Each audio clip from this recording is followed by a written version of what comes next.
Господин домат, пребери си листата. Всички трябва да си стоим по местата. Я мълчи ти, пиперко бъбрива, да къвга само те бива, сякаш че ти е малка лехата.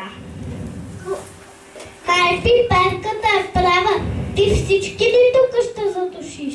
Краставице, ти да мълчиш, не виждаш ли, че твоите устуни са плъзнали навред като хуни? Господин домат, господин домат, ако за място става въпрос, бъди за твоята съседка взел. Виж как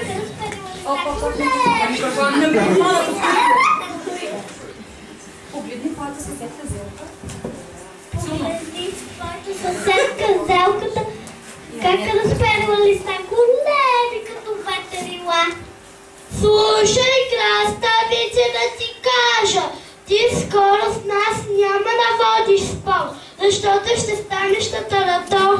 А от теб зелник ще опека. Оставете листата ми да поспят.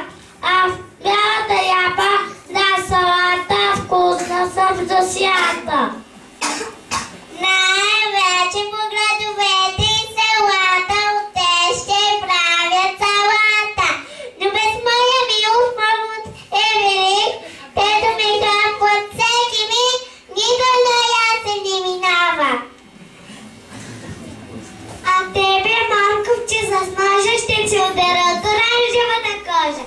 Аз лилова съм и голяма като изполин, но съм пълна с витамин. Казва, че съм кълпазарка, но пък всъщност съм пъгладжанка. Слушай,